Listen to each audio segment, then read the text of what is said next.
Isaiah 26, verse 9. My soul yearns for you in the night. In the morning, my spirit longs for you. So I've been hanging on to this Bible journaling kit for a while. It's from Shain's Bible Journaling here in South Africa. The artwork is by Ivy Creations in the USA. With so much time on my hands now, I thought this is a great time to pull this out and journal it.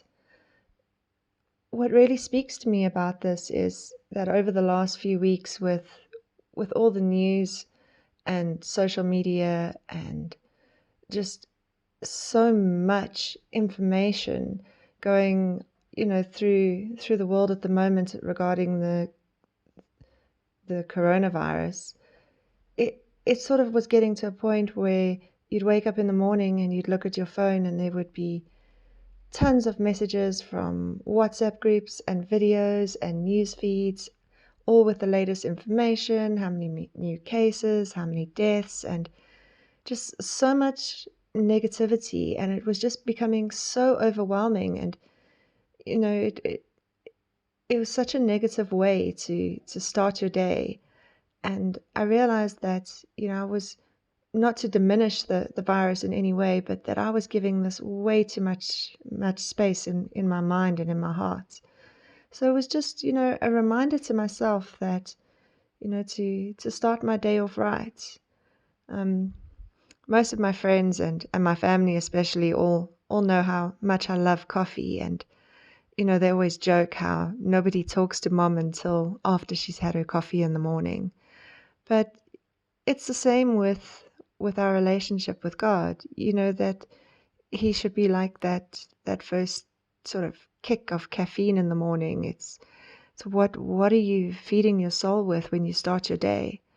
So that just really spoke to me. It's something that I've been dealing with, and it's a reminder to myself to remember to keep my focus on things that are good, things that are true, things that are positive, rather than allowing myself to drown in all the information and drown myself in Facebook and social media and what everybody's saying and doing, and it's overwhelming. So as you can see, I've torn the napkin and I've decoupaged it using a clear gesso. It's a Dina gesso. It's really, really stunning product to work with. It's one of the nicest ones I've tried. Then I've gone ahead and I've just cut out some of the vellum elements, which I'm placing. I'm using the Xyron sticker maker to stickerize some of the vellum pieces. I got the sticker maker off Amazon. It's a 1.5 inch and it's such a nifty little tool. It really makes life so much easier. All you really need to do is just feed your pieces through and pull them out the other end, and hey presto, you have a sticker.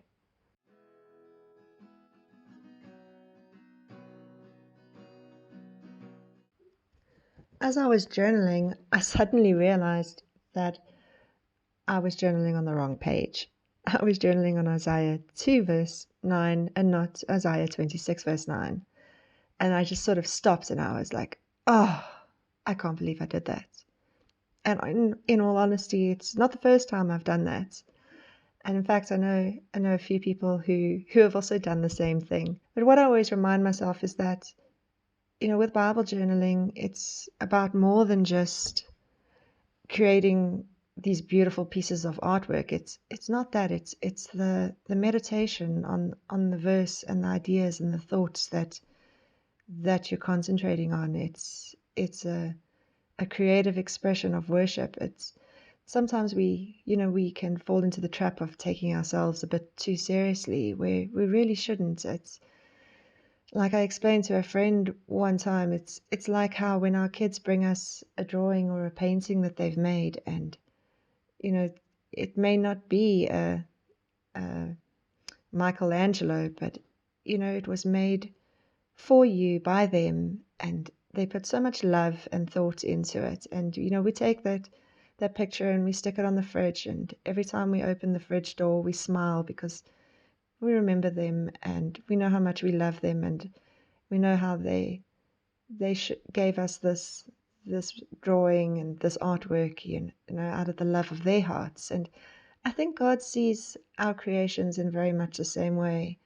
He smiles and enjoys them and knows where they're coming from and knows where our heart is, regardless of how much technical skill or artistic skill a person has. Those things don't matter to him.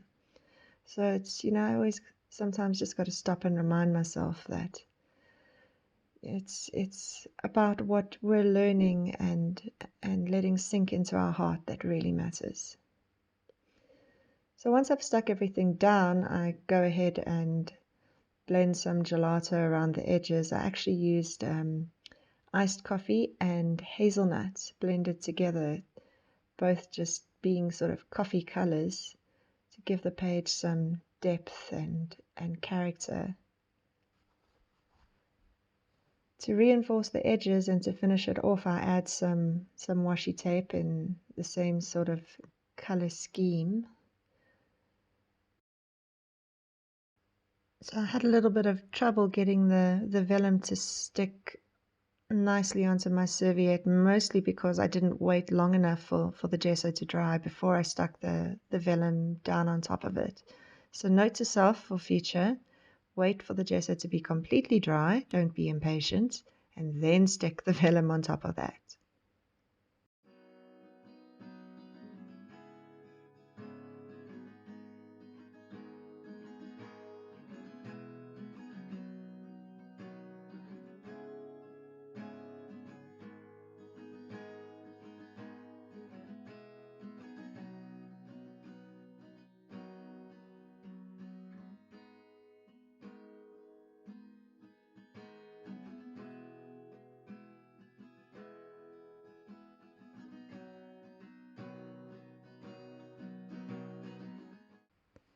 I'm going to finish off the page with a tab, just reminding myself where my focus should be.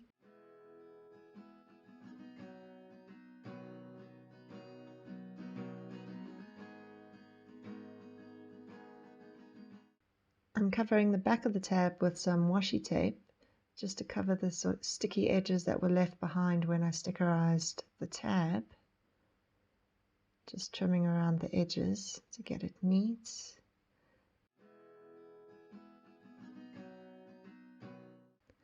And then I'm going to add a paper clip with some fabric scraps from my stash of scraps, and the page is finished.